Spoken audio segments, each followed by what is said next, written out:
Want to speak real Hebrew from your first lesson? Sign up for your free lifetime account at HebrewPod101.com. How to finally learn language in 2020, your New Year's resolution solution. So, January is over, but let me ask you a question. Have you set a resolution for this year? If you haven't, it's understandable. Most people end up failing with their resolutions. You set one, you try to do it in January, and by February, there's no progress. Doing it is no longer fun, or you get sidelined by something else. So you quit and put it off until next year, or whenever the guilt of quitting your goals comes back to haunt you. So, what's the problem with setting resolutions? Why do we keep failing? First of all, regardless of what most people say about New Year's resolutions, setting goals, whether on January 1st or any other time of the year, is a good thing. You have to know where you're going and what you want to achieve. Otherwise, you'll be floating around aimlessly from one language app to another and have nothing to show for your time spent. But the problem lies with the goals that people set. For example, most people set goals like, I want to master Chinese, or I want to lose weight, or I want to be fluent in Japanese. And based on these kinds of goals, here are 3 reasons why 90% of New Year's resolutions fail. First, resolutions fail because they are not specific and not measurable. Take a goal like, I want to master Chinese this year. The problem is that's a very vague goal. What do you mean by master? Do you want to speak about the economy, or do you just want to have everyday conversations? And can you really measure how much progress you need to master the language? The second reason is they are unrealistic. You might think, but isn't it good to set huge goals and aim for the stars? It's not bad, but if you say, I want to be fluent by September, is that realistic for you? Are you ready to commit yourself to nothing but language learning, 6 to 8 hours a day nonstop? The answer is no for most people. The third one is there's no action plan. The problem is you'll still fail even with a specific and realistic goal if you don't know when and how you're going to do it. For example, when will you study? How long will you study every day? And how will you study? So now you know why most people fail with their New Year's resolutions. Then how do we set New Year's resolutions and actually succeed? Here are the 3 rules for successful goal setting. Remember, your goals must be 1. Specific and measurable, 2. Realistic, and 3. They must have an action plan. Yes, the complete opposite of everything you heard earlier. For example, let's say you're learning Italian this year.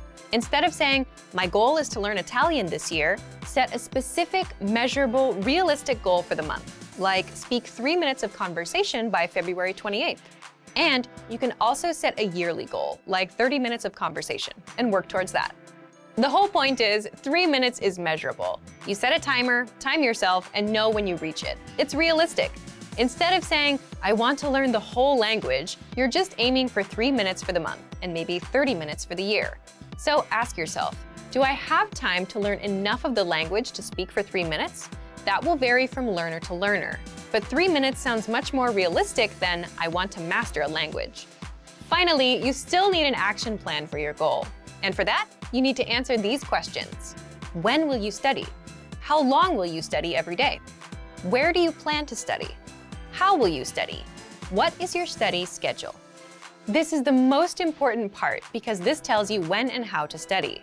If you don't answer these questions, you'll have no idea what to do and you'll quit because you have no routine to stick to. So for example, when will you study?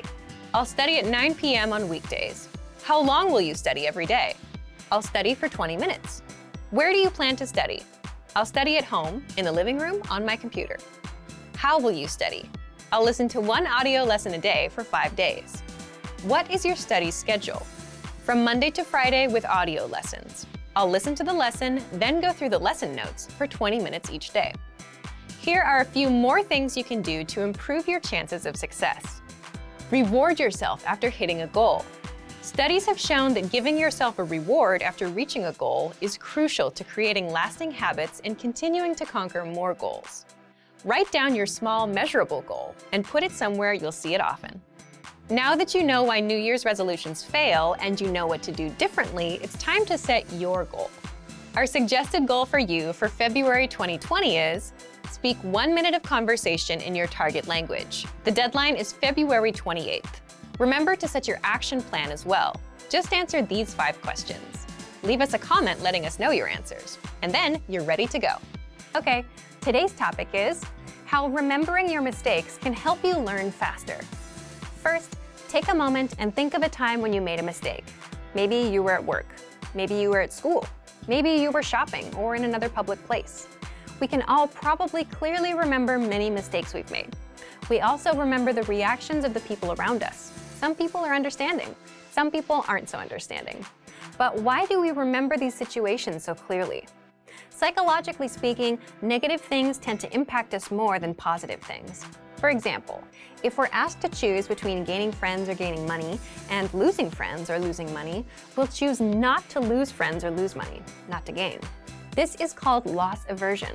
We tend to avoid losing more than we work on gaining. We spend time thinking about our negative past experiences to avoid them in the future. Because of this, negative events, like making mistakes, stay in our minds for a very long time.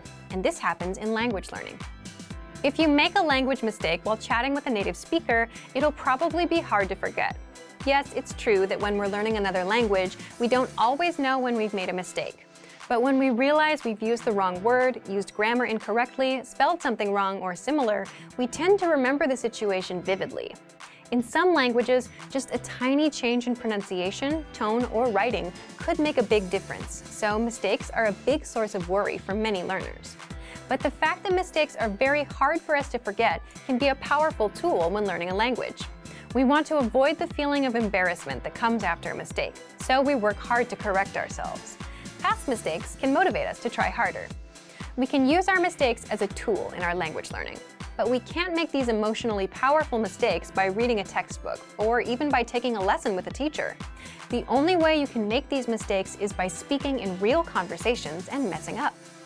So, what can you take away from this? Let's jump into the second part: how to use mistakes in your language learning. We can give advice like go ahead and make mistakes, but that's easier said than done. Here are 3 tips to help you make the most of your mistakes. 1. Speak in your target language as much as possible. Why?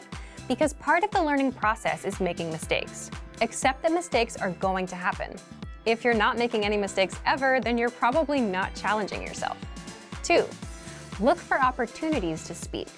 Many learners have trouble finding public places to practice the language they're studying. See if there are language groups in your community or at your school. If you have trouble with that, look online and be creative. You don't need to search for groups specifically for language learners. See if you can find a hobby discussion in your target language. Maybe you'll find a news discussion group. Think outside the box. Find somewhere to practice and make mistakes. When you do mess up, you'll probably remember it. 3. Build on your experiences. Think carefully about your conversations after you have them, and work to make them longer each time. If you made a mistake in your first conversation, think about how to fix it. If you said only a few sentences in your first discussion, work to speak for 15 or 30 seconds on the next discussion. Challenge yourself. Many learners have trouble finding opportunities to speak that work with their schedule and their level. If you're not sure where else you can practice, you can consider hiring a tutor. If you're a Premium Plus member on our website, you can practice with your teacher. It's still important, where possible, to practice and make mistakes in real-life situations. This will help you to more carefully reflect on your conversations and work to improve. It isn't quite the same as studying with a textbook or a hired tutor. This strong desire to avoid making a mistake will help you work to improve. You'll be motivated to try harder. This can help you learn faster. The easiest way to start writing and improve on your own. Most language learners start with reading or speaking first. We all want to speak.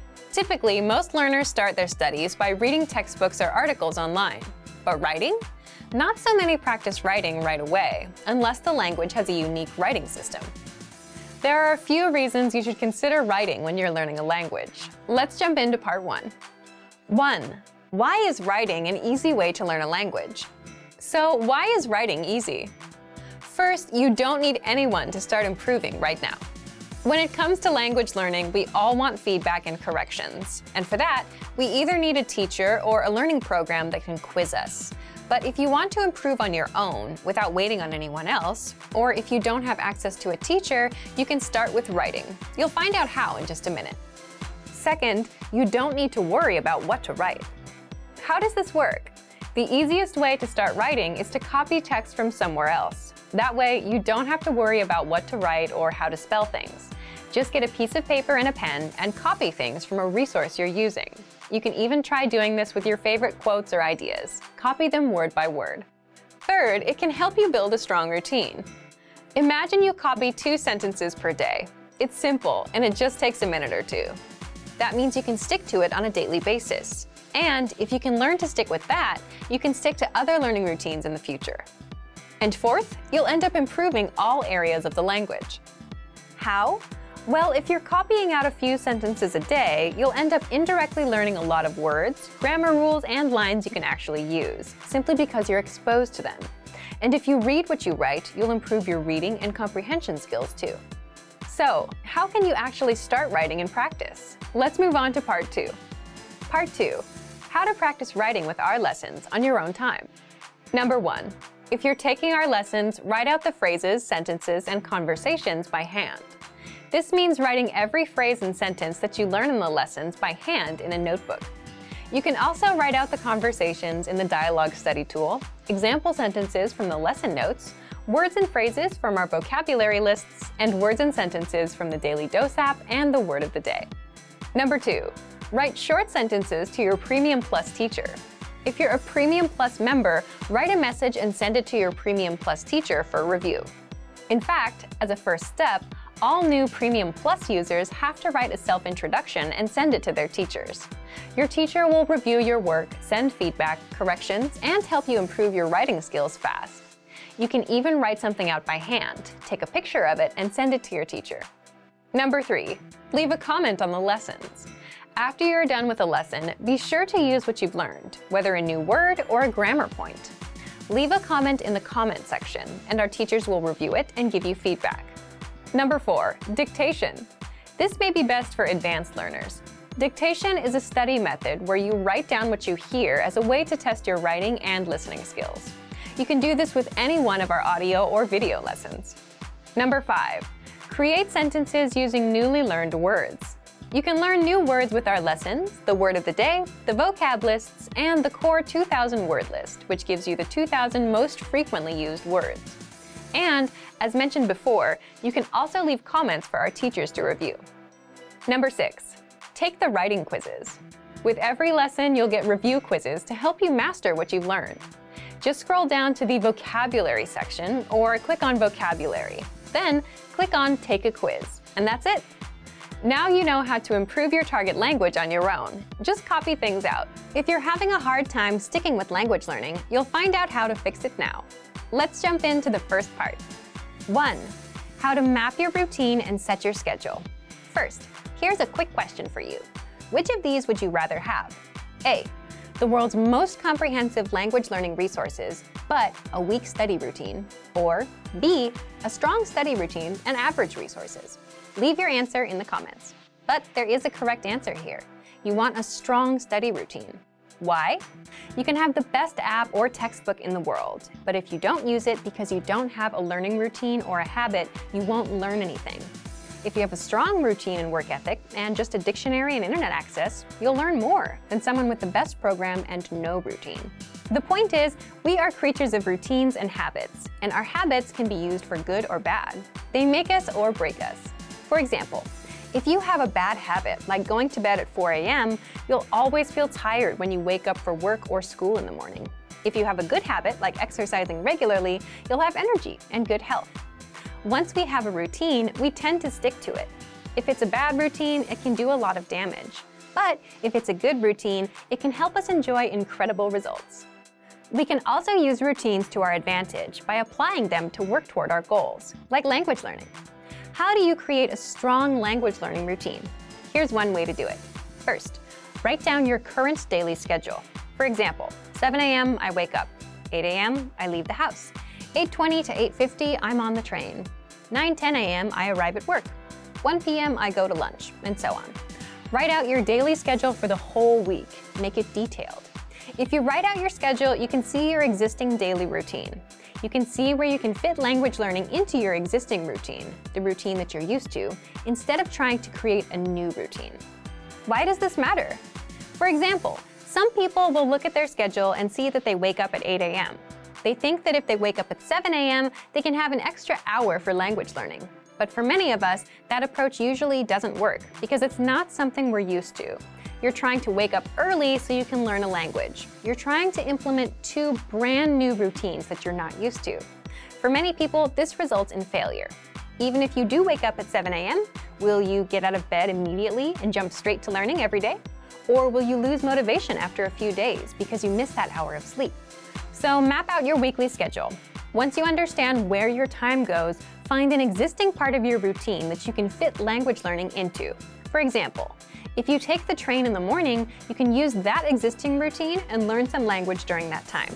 If you always eat lunch at 1 p.m., watch a video lesson during your break. If you always cook at 8 p.m., play some audio lessons in the background. If at first you have to start with multitasking, it's better than nothing. You can at least get used to being exposed to the language while you work on dedicating more time and attention to it. Now, let's jump into part 2. 2. How to choose the learning medium that's right for you. Before you begin learning, it's important to understand what kind of learner you are. Are you a visual learner, or do you learn by reading? There's something called the VARK model, and it's an acronym for 4 learning styles: visual, auditory, or listening, reading, writing, and kinesthetic, meaning hands-on, or actual practice and trial and error. You need to understand what kind of learning resources are best for you. So, how do you determine what kind of learner you are? This depends on you. Do you like watching videos, listening, reading, or writing? Or do you prefer more hands-on practice? There's no wrong answer. It depends on what kind of learner you are and what you like. Also, think about your past language study experience. Did you remember vocabulary words better when you read them from a book? Or was listening to a podcast more helpful for you? How do you usually remember information best? This helps you choose the learning medium or study tools that are right for you. We'll talk more about this in a few minutes. For now, determine what kind of learner you are. Leave us a comment and let us know. The last thing you need to keep in mind is your study ratio. Your study ratio is how much time you spend absorbing information, input, and how much time you spend producing language, output. What you want to strive for is about 50% input and 50% practice or production, producing that language. So, if you read for 30 minutes, then you want to practice for 30 minutes. You can't just consume, you must practice. Otherwise, it's not going to stick as fast. All right, we've covered routines and learning types. Let's move on to part 3. 3. The language tools you'll want for your learning style. In this last part, we're going to cover all the resources that you can take advantage of based on your learning style. But remember, if you're a visual learner, that doesn't mean you should shun resources that don't fit that style. Sometimes it's not practical to watch a video.